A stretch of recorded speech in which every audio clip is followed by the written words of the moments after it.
That's why I rock with him. Oh, that's nice. That's nice. That's why I rock with JV, man. JV.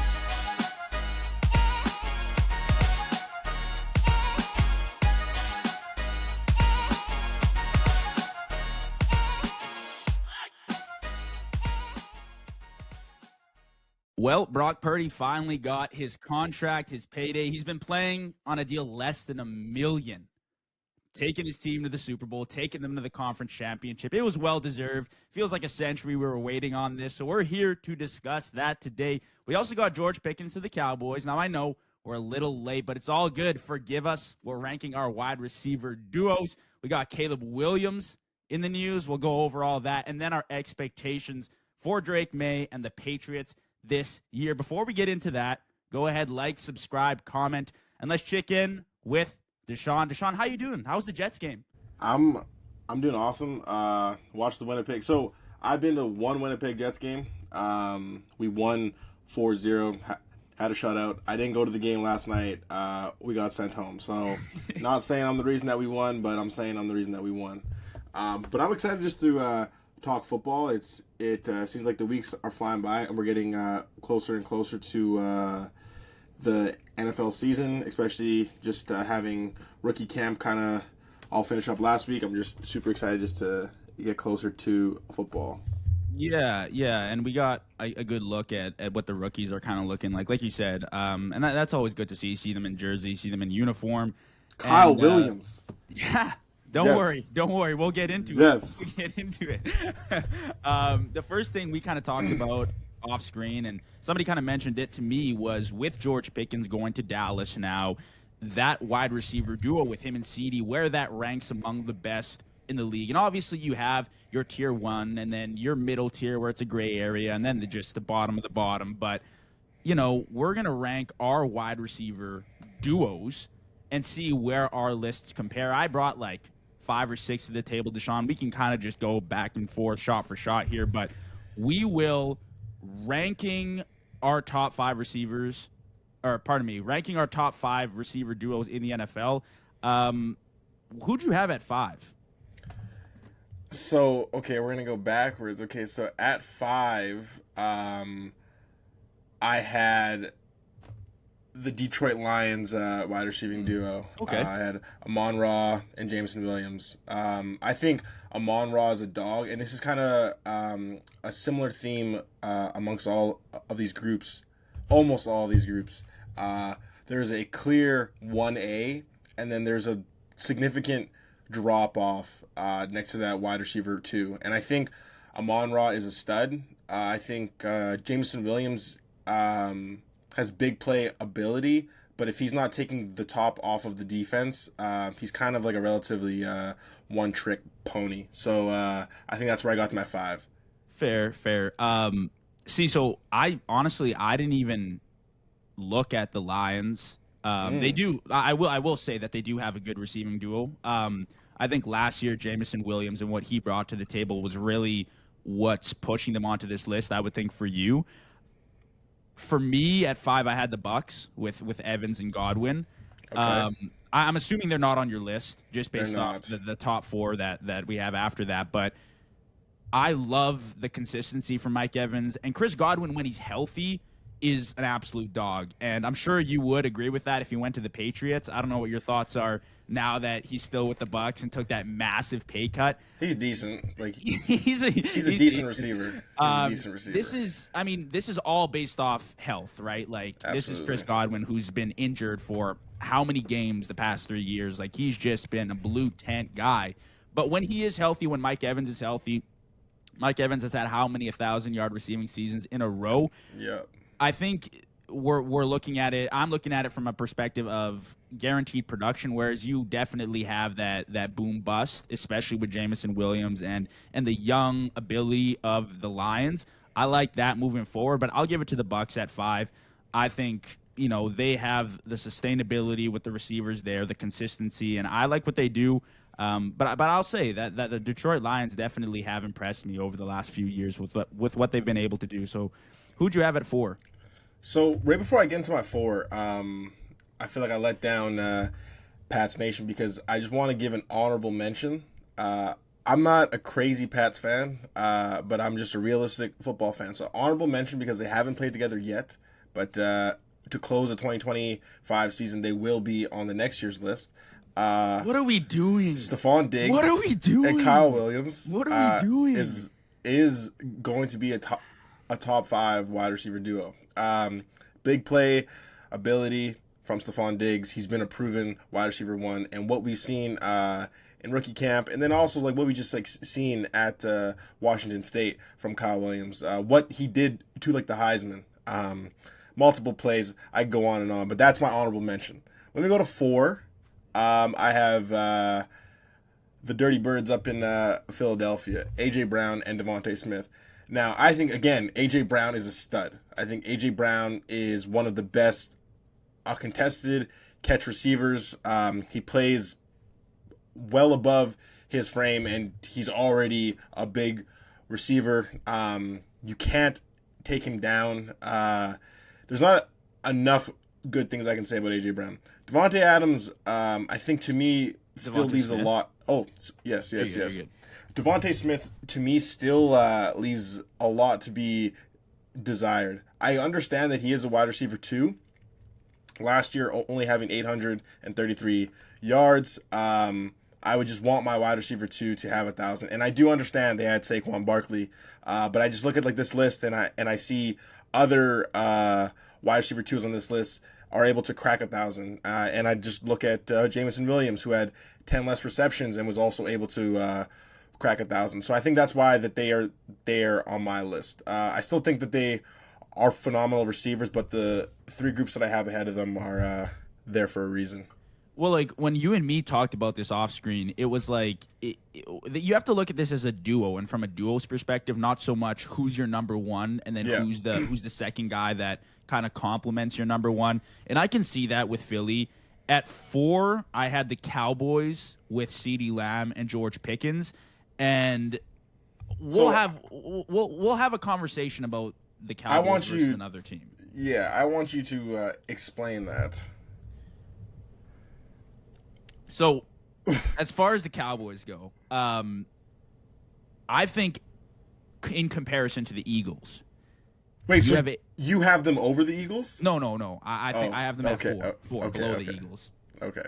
I think A.J. Brown, he's a clear 1. I think he solidifies himself far above CeeDee Lamb. I think he does. I think that's a hot take, JB. I think he does. I think his ability to I really think he is stapled down as, for most people, just like a deep ball guy, but I think he's able to do a lot of different things. He can do a lot, yeah. And stretch the offense.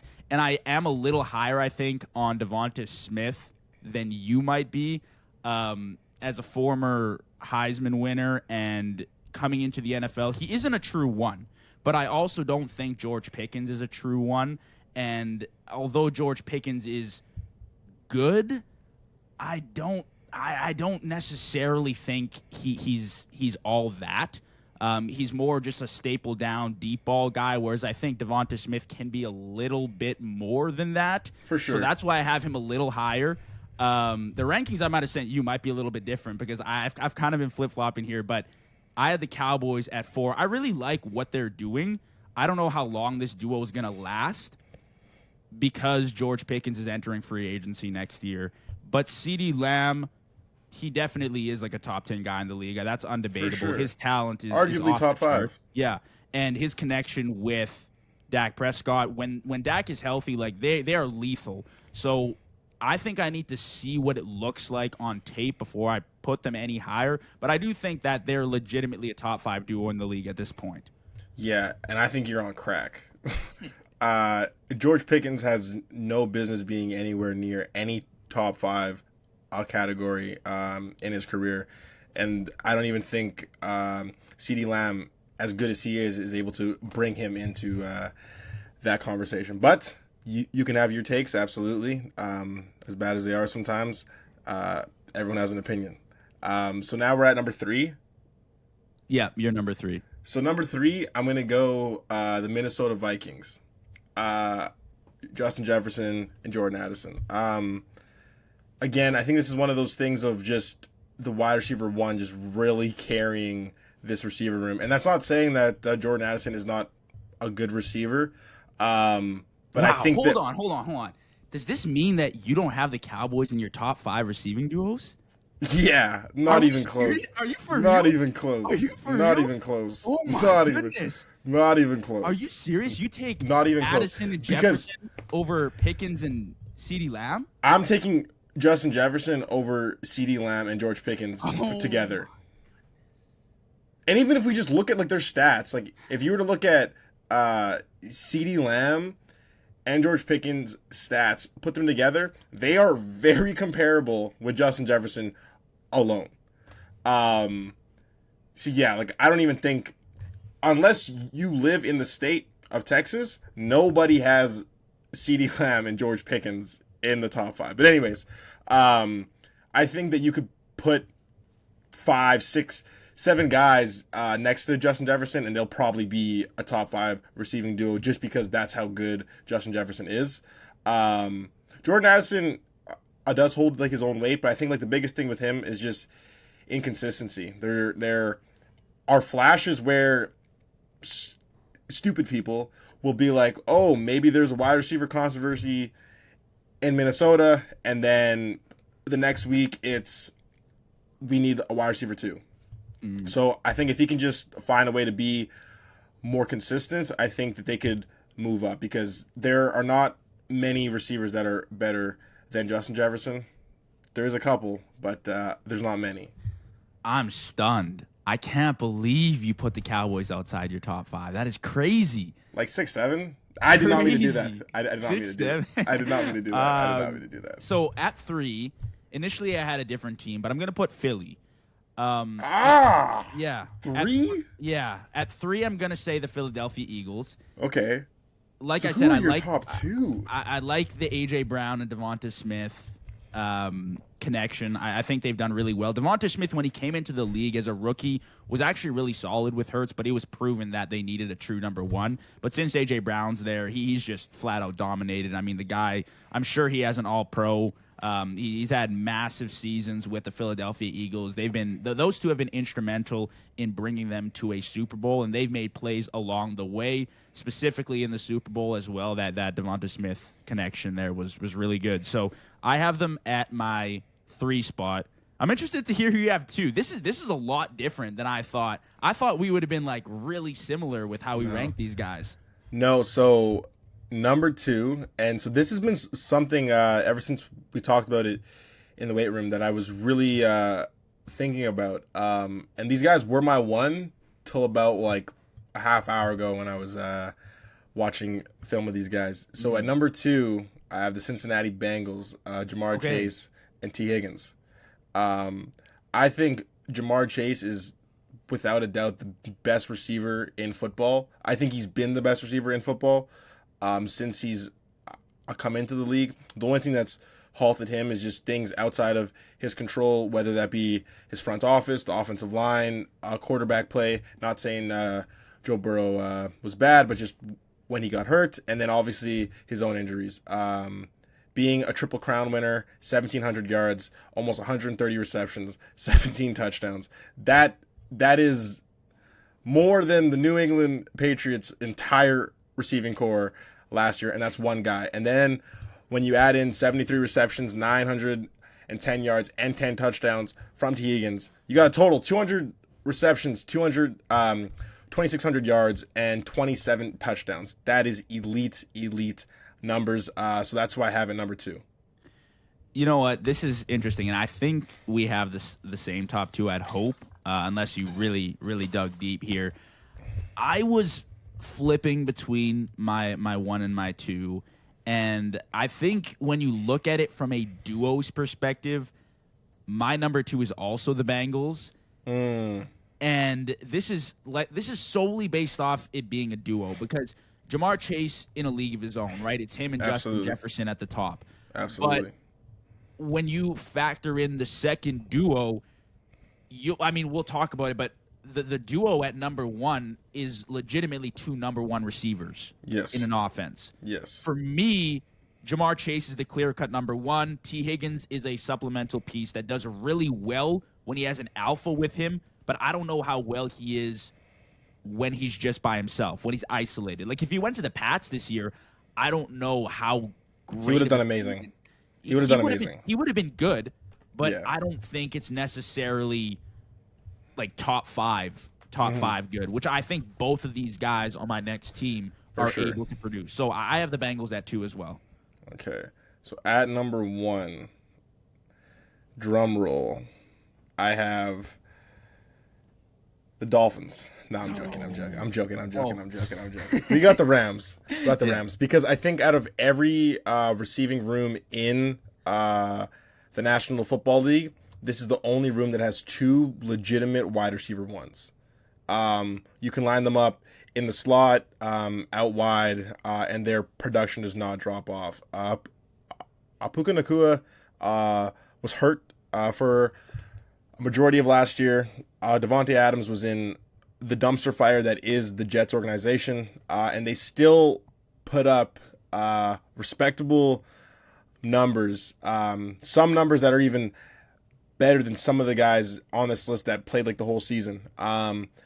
I just think when you have 2 receivers in your receiver room who are true, not by default, but true wide receiver ones, it almost kind of makes it a no-brainer. I wanted to say Jamar Chase was enough to overrule Nacua and Adams, but it's just too much firepower. And we already seen the relationship that Stafford has with Puka. I'm only going to assume it's going to be the same thing with Devontae Adams, so I think that's going to be a scary room next year. So I got the Rams at 1. I also have the Rams at 1. The Rams are the best receiving duo in the league. And at first, to the media, that sounds really scary because you've had Jamar Chase and T. Higgins at the top for a few years now, and they are also the highest paid, I believe, receiving duo in the league. They are. But like I said, the Rams have 2 clear-cut wide receiver ones. Puka's a wide receiver 1. Devontae Adams is a wide receiver 1.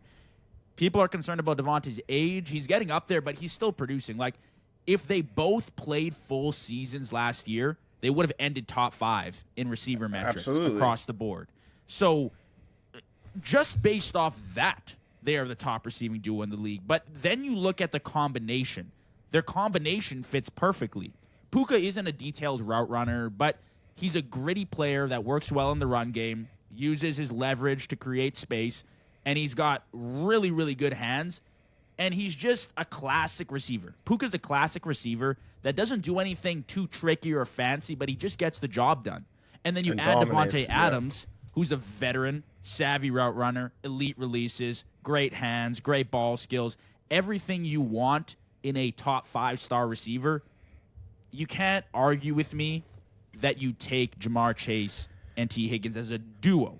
Yes. Now, obviously, Jamar holds his own ground. Justin Jefferson holds his own ground. But as a duo, I think it's a no-brainer. I think it's Adams and Puka. Yeah, and I just think those 2 are just going to cause so many problems for opposing teams, defensive coordinators, because you're going to have to leave one of them one-on-one.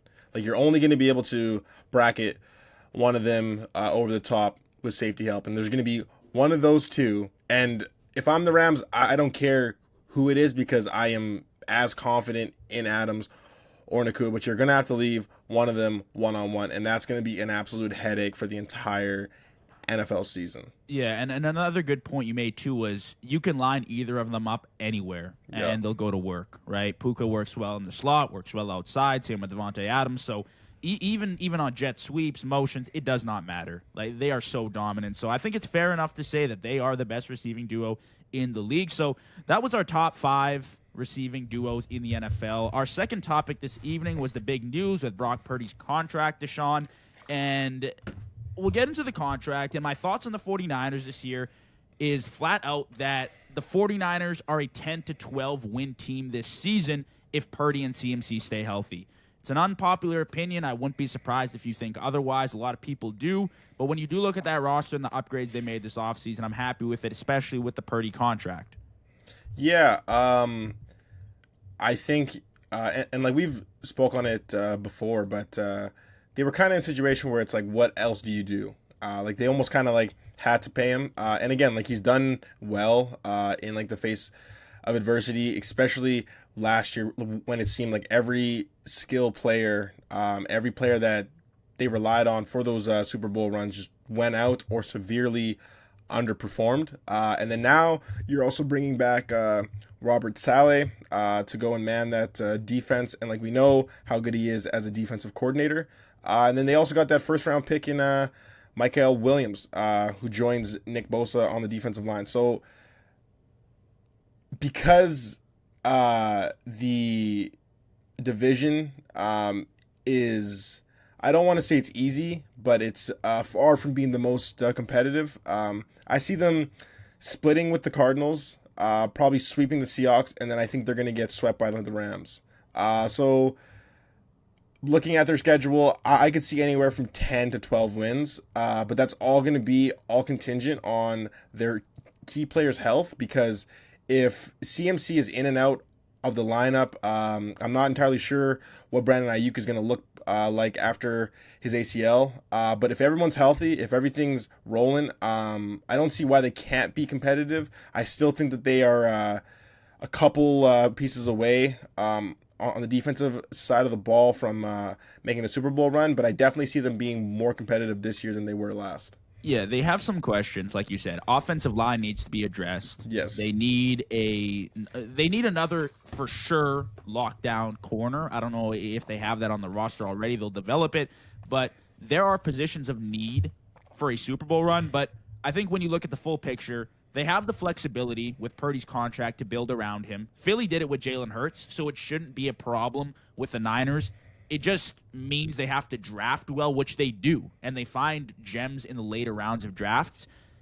Defensively, like you said, they're getting a massive upgrade with Robert Saleh back in the organization. He will coach them up. He'll get them back in shape. The defensive line, they got 2 premier edge rushers and an interior defensive line that is focused on stopping the run, which is fantastic. And then offensively, I mean, I know they lost Debo. I know that Ayuk last year wasn't who the contract was supposed to represent, but Ricky Pearsall, Brandon Ayuk, Juwan Jennings, if CMC is healthy, we can't underestimate and George how Kittle. Good the offense can be. And George Kittle. Yeah. George Kittle, for me, best tight end in the league right now. Yes, thank you. Better than Travis Kelce. I mean, absolutely. I can't believe that's even. I think it's been that way for a long time. Yeah.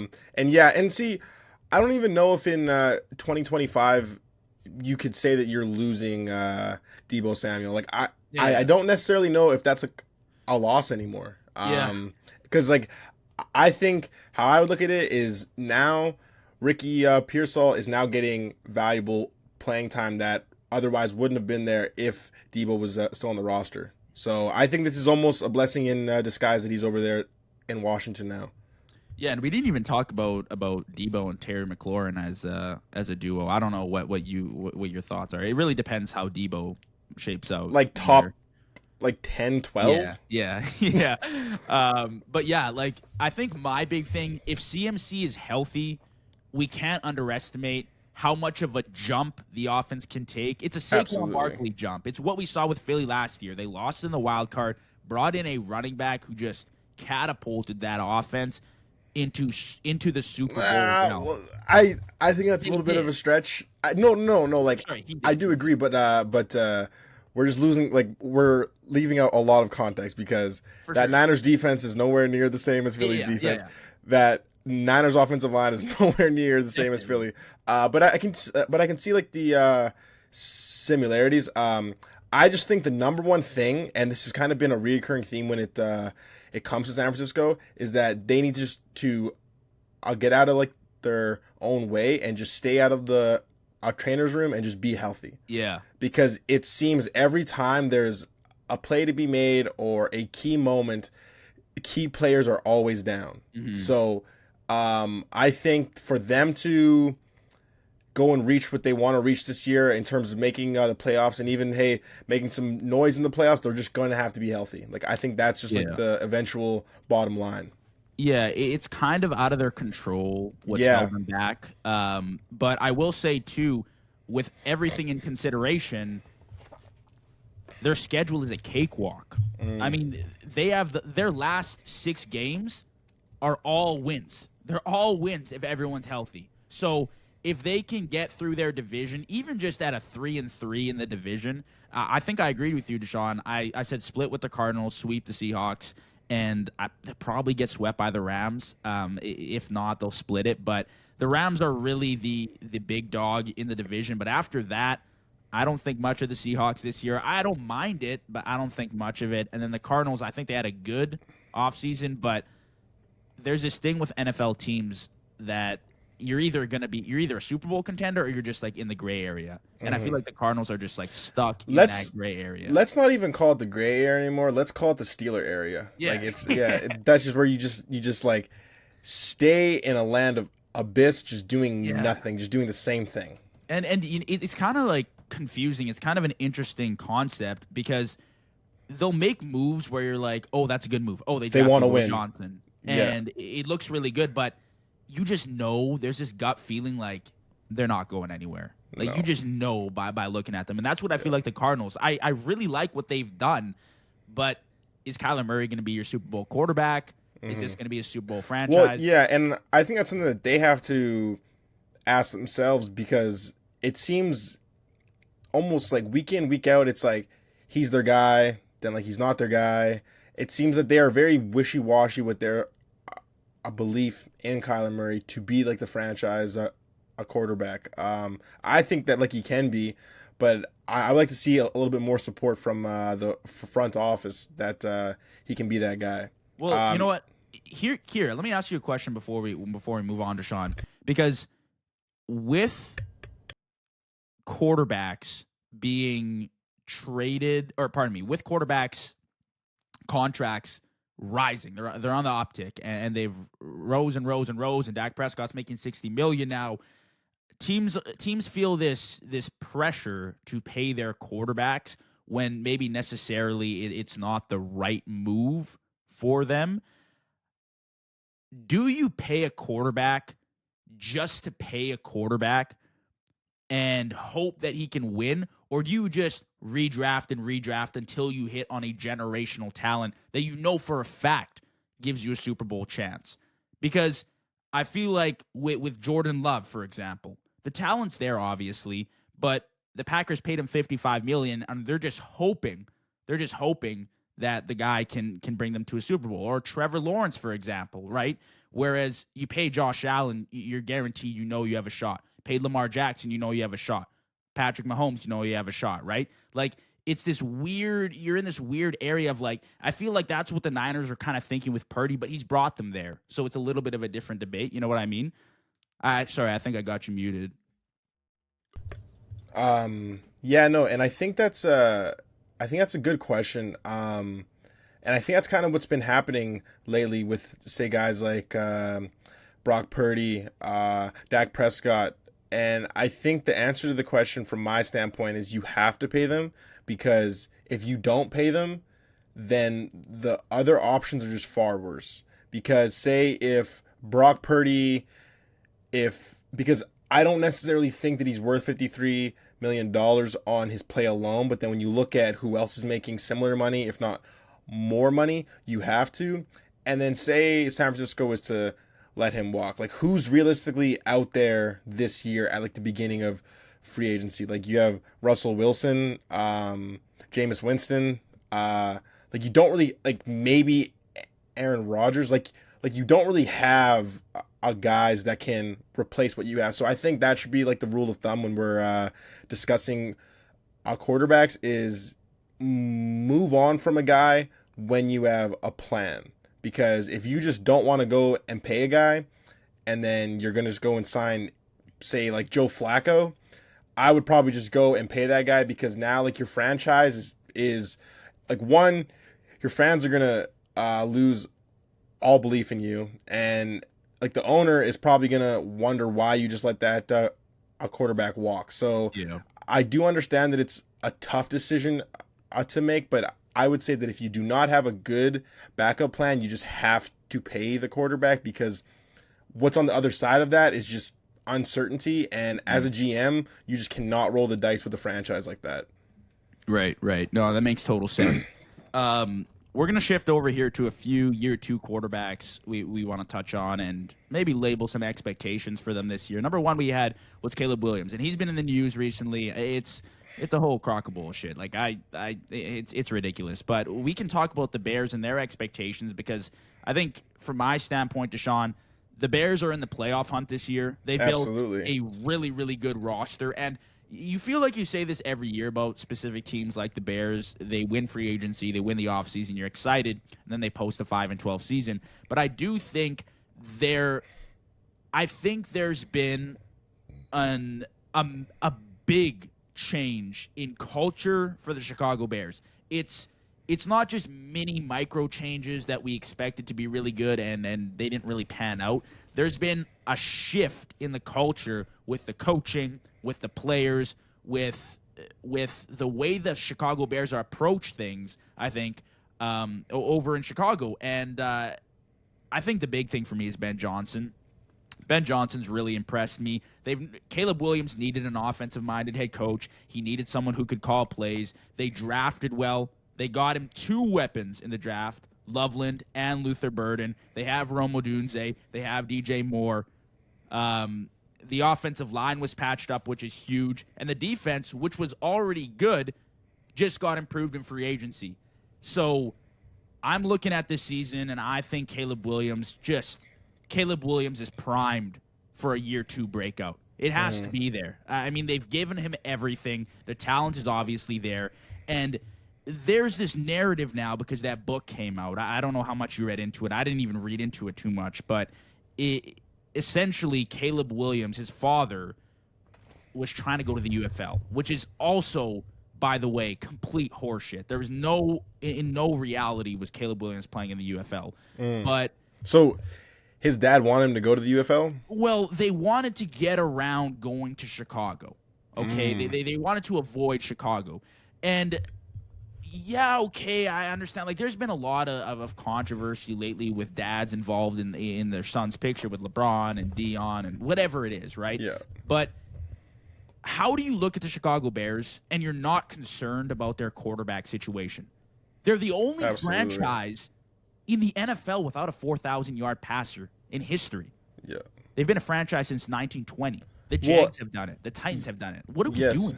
And, like, I feel like it was almost every time I would watch the Bears play this year, it was almost as if Caleb Williams was, like, breaking a record every single week. It was like, I just think, like, the standard of quarterback play in Chicago has been so low for so long that maybe I don't agree with the approach, but I can definitely understand why, as a parent, you would not want to send your child who plays quarterback to the land of what seems to be where quarterbacks die. But the thing with me is I think if this is another quarterback, virtually almost any other quarterback in the NFL, this does not I'll come back up. It's the offseason. That happened a year ago. Let it die.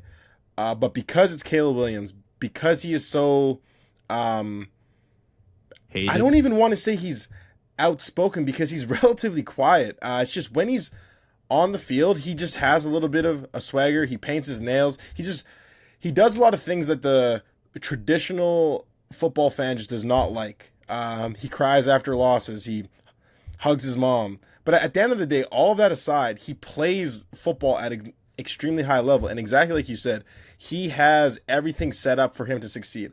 I wouldn't be surprised, and this might be too early prediction, but I would not be surprised if you see Chicago in the conference championship. I don't know if they make it to the Super Bowl, but just looking at who they have at quarterback, the plethora of weapons that they have on the offensive side of the ball, Loveland, Burden, Odunze, Moore.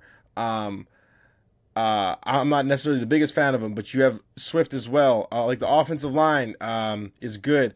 The defense, was good last year and got better. So realistically, if we just removed the name from this team, like they were no longer the Chicago Bears, on paper, this team is supposed to be really good. Definitely. And I think that there are going to be some setbacks for teams like the Lions, like the Vikings. I don't necessarily believe they're going to be as good as they were this year. And I think with those teams taking a step back, I think that's the perfect opportunity for the Bears to take a step forward.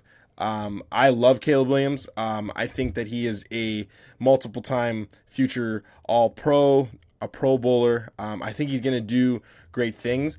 The only thing that I am hesitant about, or not hesitant, I guess I would say cautious, would be if he doesn't succeed this year, how the media and fans will tear him apart. Right. But what I want people to remember is that this is still just a quarterback going into his second year. Mm-hmm. I think football fans especially have become used to things just happening right away. Unfortunately, not everyone is a Patrick Mahomes, a Lamar Jackson, where like right out the gate you are winning MVPs or like you're going to Super Bowl. Sometimes it takes a little time, but I think like with all that said, I still think that Chicago will have a good year this year. I think they will surprise a lot of people. Me too, and that's a really good point. I think Mahomes has set a really unrealistic expectations for rookies that come into the league. And we expect rookies to just tear the roof off in their first year. And Caleb Williams actually had a solid first year as a quarterback in the league. Yes. But because we have these unrealistic expectations, it flies under the radar. And Jaden Daniels, who made a conference championship, obviously that's not great that he's your comparison, right?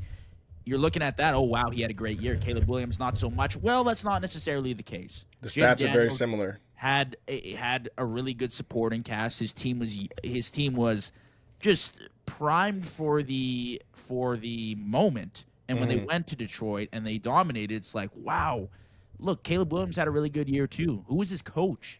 Pat Eberflus was absolutely brutal. So that's why I'm so. And DJ Moore never wanted to play football last year. Exactly. Like there were so many aspects to that out of his control as well, that were just out of his control and worked against him, right? That's why I'm so big on Ben Johnson. Ben Johnson is the real deal. He's put a premium on the development of Caleb Williams, which is most important to me. He wants his young quarterback to succeed. He's backing him like crazy. He's come with excitement, with enthusiasm. The offense looks good. They've got new weapons. They've got an offensive line. The defense has been good. There's nothing not to like about the Bears. Now it's just time to go show out. So Absolutely. I expect a big season from him. And then finally, your year two quarterback. We've been waiting on this moment. Yes. Drake Say his May. name. Say his name. Yep. Drake May. Drake May. Drake Isn't May it beautiful? Is throwing. You ready for my prediction? Here we go. All right. Drake May is throwing for 25 touchdowns and 3,000 yards this year. And I think that's the bottom end of my expectation, because I don't want to set the bar too high for a quarterback that I still don't think has the necessary weapons to succeed. Okay. I still think that they can give him a little bit more. Stephon Diggs is good. Kyle Williams is good, but he doesn't have like a Hunter Henry's good. Hunter Henry's good. He was, by the way, Hunter Henry was his leading receiver last year. Yep. Oh, trust me, I know. And he was like, what are we doing? But yeah, I think that's a good start. I think I will raise you 5 better. I think Drake May walks into 2025, and I think he throws 30 and 12. I think he goes 30 touchdowns, 12 interceptions, 3,500 yards. I think that our division, and when I say our division, I'm not speaking you and I as you're a Bills fan. I'm saying our division because it is back being the Patriots division. I think it's relatively weak. The Dolphins are, I don't know what they're doing. I don't know if they want to win or if they want to lose. They're trying to get rid of Jalen Ramsey. There's this whole controversy with Tyreek Hill. And then like the Jets are the Jets. And they will always be the Jets. And the Bills, I don't know necessarily what's going on with the Bills. Do you run it back with the same roster? That's what it seems that they're going to do. I'm not entirely sure how that's going to shake out when they come to Foxborough. But I really think that this is our division, and I think that realistically that's 5 wins off the bat right there. I think we sweep the Dolphins, I think we sweep the Jets, and I think we split it with the Bills. I think just the acquisition of Stephon Diggs will be so crucial for Drake May's development, just to be a quarterback that just has a receiver that he knows that he can look outside at X and say, okay, I have a guy that I know if this play breaks down, I can rely on him. I have a security blanket. And then now I also have a young receiver that we drafted this year that I can build a relationship with, and we can grow together as players. Because I'm going to assume Kyle Williams is going to be on our team for a long time. And then again, like, you got the savvy veterans in what's his name? Hunter. Dude, why did I just blank, man? Hunter Henry? Yeah, Hunter Henry. Austin Hooper. And then you got the two-headed monster at running back. We got Ramondre Stevenson and Travion Henderson. Like, the offensive firepower that we have in this year versus what we had last year, and what he was able to do last year, 15-9, 2,400 yards. I think with what we have now, there's no reason why we cannot make that jump similar to the Bears. I think the Patriots are the Bears of the AFC, and the Bears are the Patriots of the NFC. Well, listen, that Patriots offense, Shawn, like, the Patriots have a Philadelphia Eagles caliber offense compared to what they had last year. Yes, it's like night and day. It's like night and day. That is the contrast of what it was. Drake May threw 15 touchdowns and 2,300 yards with Hunter Henry as his leading receiver with 600 receiving yards. Yeah. And Demario Douglas, like, who are these guys that he was throwing to? All right, chill on Pop. He's nice. He's okay. He's okay. Maybe a wide receiver 3. He'd be the wide receiver 1 in Buffalo. Here we go again. I don't want to comment on it. We got Josh Allen. But this is a year 2 breakout written all over Drake May's name. Like, the run game, it's still up in the air, but at worst, I think Ramondre and Travion Henderson are serviceable. And I think that's, like, at worst. Oh, my goodness. That's so disrespectful. That's at worst. Can you go and click on the tape? Travion Henderson is serviceable? I think, and I'm not even joking, I think there's a legitimate debate that he is a better back than Ashton Genty. No. Yes. I'm not even joking. I'm being as unbiased as I can. If you just go click on the tape, look at what he was doing in the SEC, highest level of collegiate football. Serviceable is disrespectful. I think that's at worst. I think at worst you're gonna get. At best, you'll have a game top 10 changer. run game. Game changer. Game changer. But I do think, like, in all seriousness, if Drake May plays a full 17 games last year, like, he has a great season. He has one of those years. But again, it's because we expect the most out of rookies, and the Patriots quietly have built a really, really good team. So to wrap things up, we'll go through their schedule this year. Yes, and we'll end up. I went through, charted a little bit of a win loss, and I think the Pats are a 10-11 win team this year. That's where I was. You tell me though. Let me go through it. Let's go through it together, okay? We'll go 1 for 1. All right. Week 1, Raiders, win. Week 2, Miami, win. Week 3, Pittsburgh, win. Week 4, Panthers, win. That's a win. So right now we're 4-0. 4-0. Okay. So now I feel you. We're coming in hot. Week 5. Week 5, Bills. I have a loss. Okay, I have a loss too. Okay. Week 6, Saints, win. This schedule, by the way, yes, is actually insane. This is actually insane. Week 7, Tennessee, win. Week 8, Browns win. Win. Okay, I'll take a win there. At this point, they're 8-1. Yes. Or Week 7 9. 7-1. Week 9, Atlanta win.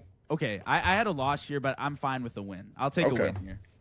Week 10, Tampa Bay. I'm going win.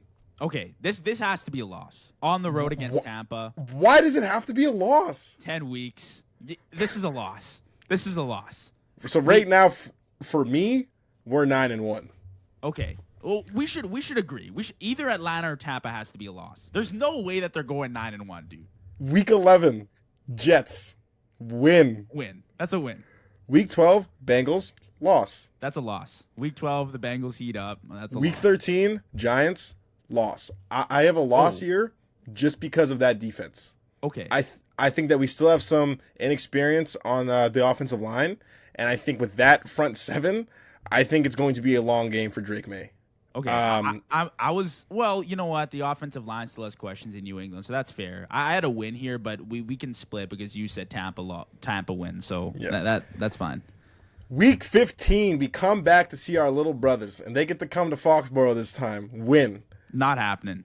Week 40 piece them too. You know that the Bills are 8-0 in the Josh Allen era after the bye week.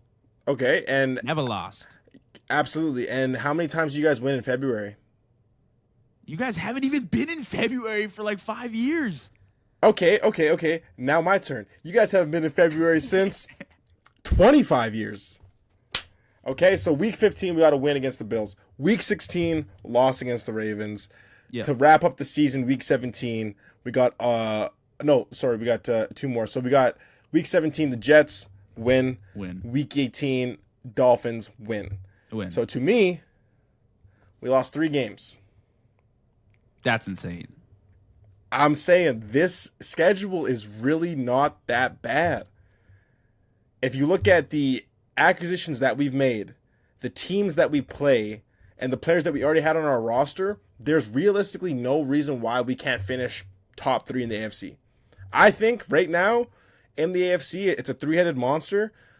Kansas City, Baltimore Ravens, and the New England Patriots. Why? Why would you not even mention the Bills? Why? Why would I mention the Bills? Why would you not mention the Bills? Are you serious? We've made the AFC Conference Championship 3 out of the last 5 years. And I want everyone to know what he just said, okay? He didn't say that they made the Super Bowl. He didn't say that they won the Super Bowl. I understand that. Who cares? Who cares? How are the Ravens? I don't even want to get into this. The Ravens are a better constructed team. The Chiefs are your daddy, and we are your big brother. It is. The Ravens have been nothing past the divisional round. They made the conference championship once. And it doesn't really matter because the Ravens and the Bills both haven't done anything as far as I think the Ravens and the Bills are very similar to one another. I think they're very similar. I just like the Ravens roster on paper a lot more. I think they have a better defense. Okay. I think they have a better offense. But they got Lamar, who's a no-show in the playoffs. And sure, and Josh Allen is also a no-show in the playoffs, and he's also a no-show in the regular season. This guy had 12 touchdowns and 12 interceptions this year, and he won the MVP. This was a Make-A-Wish MVP. That's what you guys hand out over there in Buffalo. Make-A-Wish MVPs. We're going to get that hashtag on this video. Make-A-Wish MVP. For the record, my final record for the Pats, I have the Pats going 11-6. I think 3 losses is insane. 3 losses is wild. But 11-6 puts them in the playoffs, puts them in a wild card spot. I think they could do damage as like a 7th or 6th seed this year. I think it's crazy to have them going 14-3. Yes. That's insane. But I will say I think the Pats have a good year. I think this is a breakout year for Drake May. Absolutely. Even as a Bills fan, I will admit. So that was our episode number 9, I think. Shawn, I appreciate you. We'll try and keep this going. It's a little bit dry during the off season, but it is. We will be back for more content. Appreciate you, bro.